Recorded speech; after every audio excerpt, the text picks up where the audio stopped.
In researching before the episode, it seems like you have, or it doesn't seem like, you reported that deforestation is down 66% this year, and I'm curious as to what this year. caused that.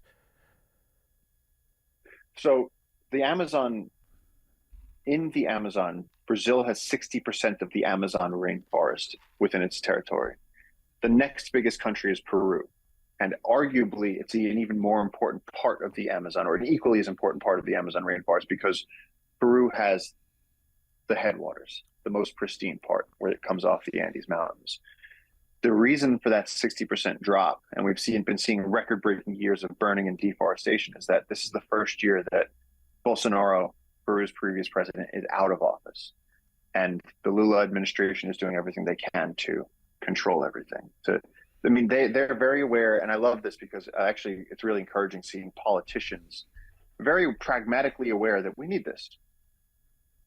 You know, just I would imagine it in some U.S. states where you just say, look, how many people depend on this river and salmon and the thing, and we're just going to protect it. Done. It's not an issue. It's not up for debate. Everyone depends on this thing, and it's better clean than it is destroyed.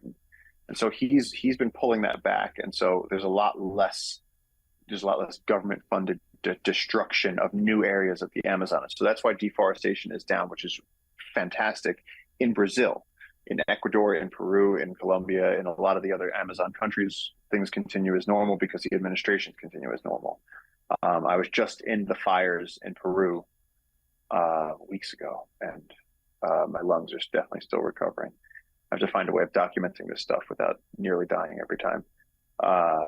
But every year they cut more, they cut the forest, they burn the forest, and then after that you get a little bit of time to farm on it before you go back to absolutely barren, sterile rainforest soil. It's worth nothing. And then you let cows graze on it after that.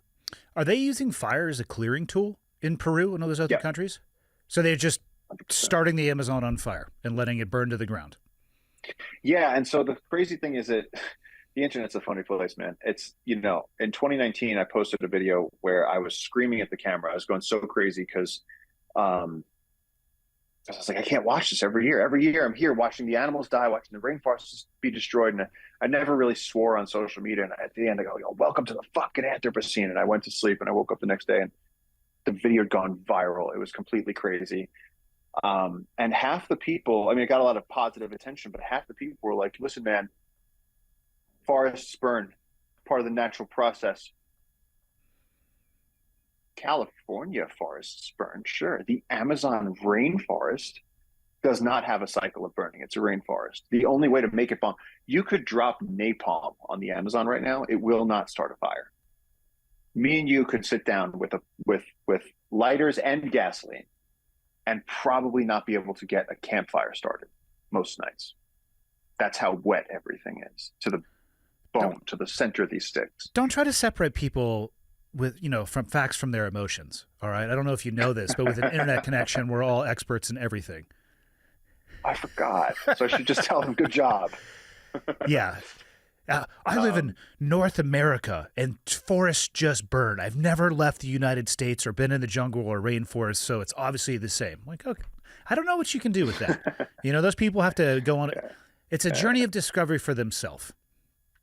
Yeah, I should just invite them to, or people that, tell me, oh, the poor fish that you killed. They should be like, well, come and starve in the Amazon and then tell me if you would kill a fish. Yeah.